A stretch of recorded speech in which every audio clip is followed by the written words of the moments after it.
Uppal excise పరిధిలో పోలీసులు మరోసారి గంజాయి ముఠాపై ఉక్కుపాదం మోపారు. అక్రమంగా ఎండు గంజాయి విక్రయిస్తున్న ఇద్దరు నిందితులను అరెస్టు చేశారు. వారి వద్ద నుంచి 1 కేజీ 150 గ్రాముల ఎండు గంజాయి, 2 సెల్ ఫోన్లను పోలీసులు స్వాధీనం చేసుకున్నట్లు సమాచారం. ఇక ఈ కేసులో నిందితులుగా బాలమూర్తి, ఆదర్శ కుమార్ గా పోలీసులు గుర్తించారు. వీరు ఏపీ సీలేరు ప్రాంతం నుంచి ఎండు గంజాయిని తీసుకువచ్చి చిన్న చిన్న ప్యాకెట్లుగా చేసి హైదరాబాద్ లో విక్రయిస్తున్నట్లు పోలీసులు తెలిపారు. ఈ ఘటనపై కేసు నమోదు చేసి దర్యాప్తు చేపట్టారు.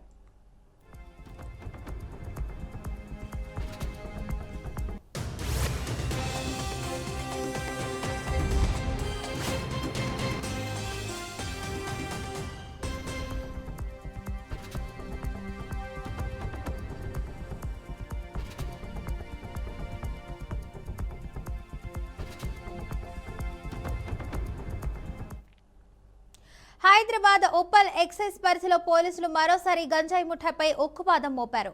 అక్రమంగా ఎండు గంజాయి విక్రయిస్తున్న ఇద్దరు నిందితులను అరెస్టు చేశారు. వారి వద్ద నుంచి 1 కేజీ 150 గ్రాముల ఎండు గంజాయి, 2 సెల్ ఫోన్లను పోలీసులు స్వాధీనం చేసుకున్నట్లు సమాచారం. ఈ కేసులో నిందితులుగా బాలమూర్తి, ఆదర్శ కుమార్ గా పోలీసులు గుర్తించారు. వీరు ఏపీ సీలేరు ప్రాంతం నుంచి ఎండు గంజాయిని తీసుకువచ్చి చిన్న చిన్న ప్యాకెట్లుగా చేసి హైదరాబాద్ లో విక్రయిస్తున్నట్లు పోలీసులు తెలిపారు. ఈ ఘటనపై కేసు నమోదు చేసి దర్యాప్తు చేపట్టారు.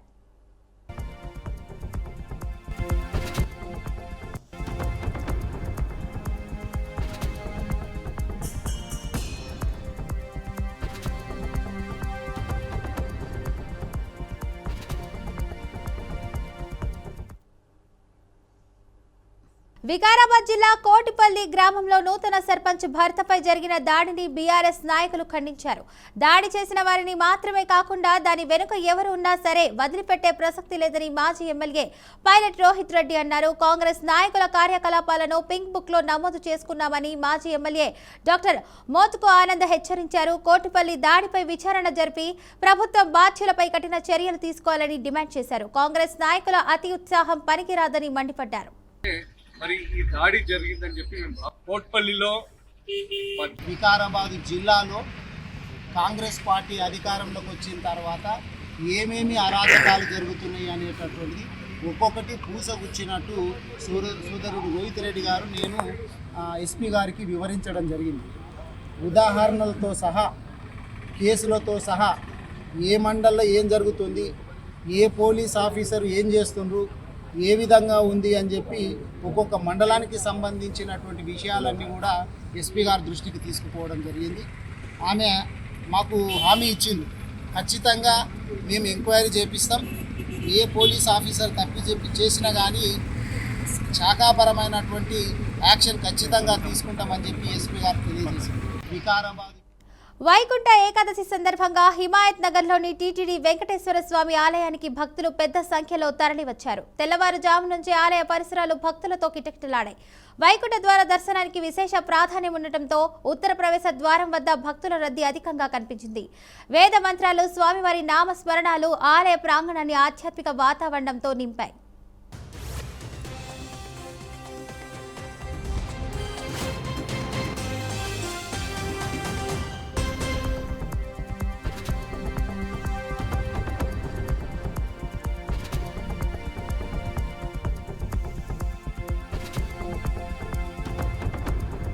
చట్టం, శాంతి భద్రతలు కాపాడే దిశగా పోలీసు ఇన్స్పెక్టర్ బ్రహ్మమురారి కాసాని తన బృందంలోని 30 మంది పోలీస్ సిబ్బందితో కలిసి చాదర్ఘాట్ పోలీస్ స్టేషన్ పరిధిలోని తనిఖీలు నిర్వహించారు.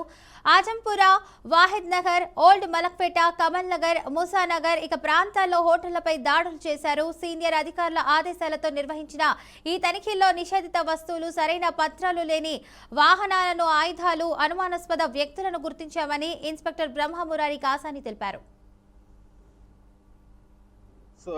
పరిధిలోని స్లమ్ కాలనీలైన మూసానగర్ మరియు కమలానగర్ ఈ ఏరియాల్లో మరి జ్యూస్ సెంటర్లు, హోటల్స్, తర్వాత రెస్టారెంట్స్, పాన్ డబ్బాలు, తర్వాత ఇవన్నీ చెక్ చేయడం జరిగింది.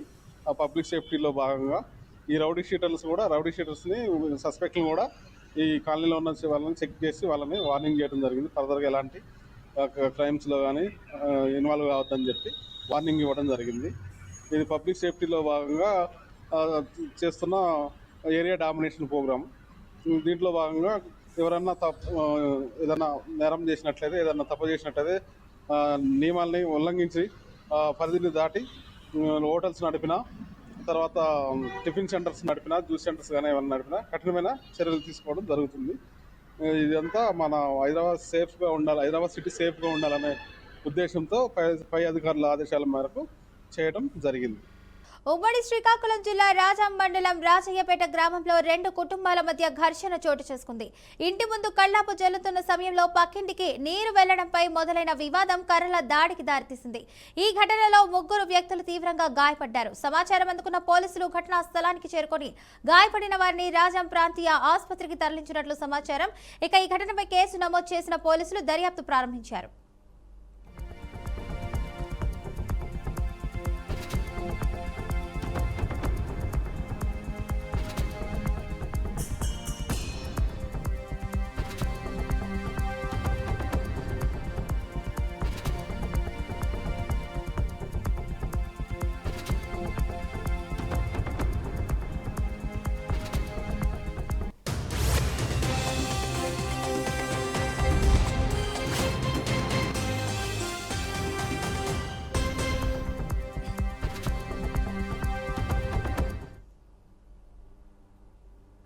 పల్నాడు జిల్లా దుర్గి మండలం అడిగొప్పల జంట హత్యల కేసులో 3 నిందితులను పోలీసులు అరెస్టు చేశారు. అడిగొప్పల జంట హత్యల కేసులో A1 Yaganti Naresh, A2 Puvvada Ramalingam, A3 ముత్యాల శివలను అయితే దుర్గి పోలీసులు అరెస్టు చేసి 3 నిందితులను junior civil judge Srinivas Kalyan ఎదుట హాజరుపరిచారు. వీరికి 14 రోజుల జ్యుడిషియల్ కస్టడీ జడ్జి విధించారు.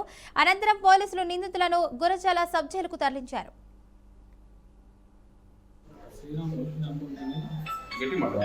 శ్రీరామూర్తిని అనుమతిని నమ్మకంగా తీసుకెళ్ళి అలా చాటున్నారా మాట్లాడాలని చెప్పి తీసుకెళ్ళి ఇద్దరిని అమ్మవారి టెంపుల్ దగ్గర శ్రీరామూర్తి నరికి చంపారు. ఇక్కడ వడ్డే సెంటర్ దగ్గర ఒకరిని నరికి చంపారు. 2 గంటలు రుణాల వల్ల ఈ హత్య జరిగింది. అంటే ఎటువంటి లేదు, డైలీ రోజు మాట్లాడడం, సాయంత్రం 5 కలుస్తారు. చిన్న ఏమన్నా లోపల చిన్న ఉంటున్నా మాకు సభ్యులు మాట్లాడుకొని యథావిధిగా జరిగింది. డైలీ కలుస్తూనే ఉన్నారు. నేను చంపి ఉదయం కూడా నరేష్ వాళ్ళందరూ కలిసే ఉన్నారు. కలిసి ఉండి దగ్గర ఉండి మన పలానా చాటు ఇక్కడ ఉన్నాము అని పిలిపించి అన్యాయంగా మా బావమర్తి ఇద్దరిని అన్యాయంగా హతమార్చారు. అది జరిగిన తర్వాత కూడా ఇద్దరు కూర్చొని సమాసం అయ్యి మాట్లాడుకొని జరిగిందని అనుకొని దాని తర్వాత కూడా బాగా మాట్లాడుకున్న తర్వాత కూడా ఇలాంటి అతనికి వాళ్ళు ఏదో విధంగా మనసులో పెట్టుకొని ఇలా మా నిన్న జరిగిన దుర్గి మండలం అడిగొప్పల గ్రామంలో నిన్న జరిగిన జంట హత్య కేసులో ఈరోజు వాళ్ళ నాన్నగారు కంప్లైంట్ ఇవ్వడం జరిగింది. ఆ కంప్లైంట్లో ఒక 11 మంది దీనికి బాధ్యులు మరియు ఇంకొంతమంది అని కంప్లైంట్ ఇచ్చున్నారు. ఏది ఏమైనప్పటికీ ఈ మరణాలకి దారితీసిన పరిస్థితులు, ఈ హత్య చేయటంలో ఎవరెవరు పాల్గొన్నారు, దానికి గల కారణము, ఇవన్నీ కూడా తదుపరి దర్యాప్తులో తేలవలసి ఉంది. దీనికి బాధ్యులైన వారిని ఖచ్చితంగా ఎస్పీ గారి పర్యవేక్షణలో ఖచ్చితంగా ముద్దాయిలను పట్టుకొని కోర్టు ముందు నిలబెడతాం. నిన్న జరిగిన దుర్గి మండలం అడిగొప్పల గ్రామంలో నిన్న జరిగిన జంట హత్య కేసులో ఈరోజు వాళ్ళ నాన్నగారు కంప్లైంట్ ఇవ్వడం జరిగింది.